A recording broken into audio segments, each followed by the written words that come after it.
Missile দিয়ে সমুদ্র উপকূল থেকেই যুক্তরাষ্ট্রের নিউ ইয়র্ক এবং ওয়াশিংটনের মতো শহরগুলোকে গুঁড়িয়ে দেবে ইরান।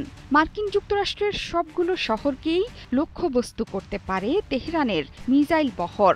এর বাইরে ইউরোপীয় দেশগুলো ইরানের মিসাইলের আওতায় আছে বলে হুঁশিয়ারি উচ্চারণ করেছে ইরানের সংসদের জাতীয় নিরাপত্তা ও বৈদেশিক নীতি কমিশনের একজন আইন প্রণেতা।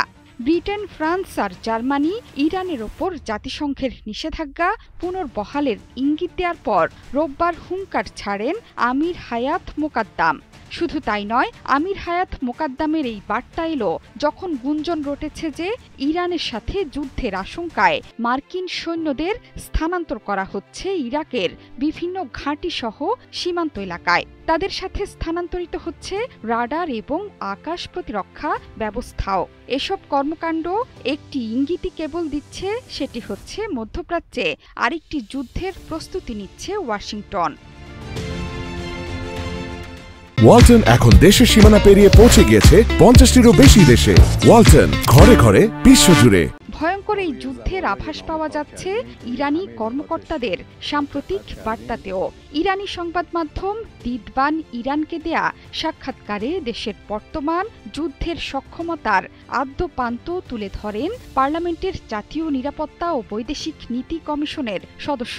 তিনি সাফ জানিয়ে দিয়েছেন যে ইসলামিক রেভলিউশনারি গার্ড কোরের অ্যারোস্পেস ফোর্স ইরানি যুদ্ধ জাহাজ এবং জাহাজ দিয়ে শত্রুদের দিকে হামলার জন্য 20 বছর ধরে কাজ করছে।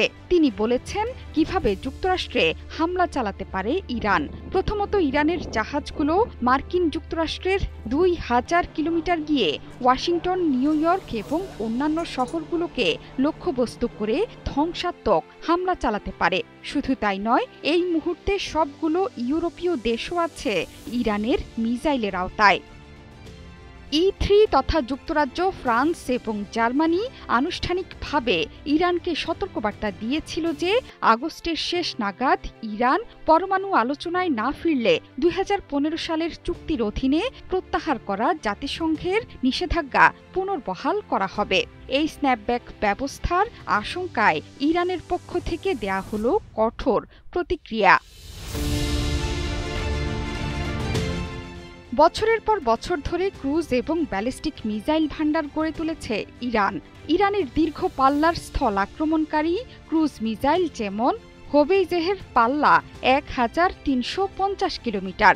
এছাড়া নৌবাহিনীর আবু মাহদি ক্রুজ মিসাইল প্রায় 1000 কিলোমিটার দূরে গিয়ে আঘাত হানতে পারে। ইরান দিনে দিনে পশ্চিমাদের কল্পনার বাইরে গিয়ে নিজেদের সামরিক সক্ষমতা তৈরি করছে, আর তাই 2000 কিলোমিটার পাল্লার মিসাইল ছোড়াও ইরানের ক্ষেত্রে আশ্চর্যের বিষয় নয় বলে মনে করছেন বহু বিশ্লেষক।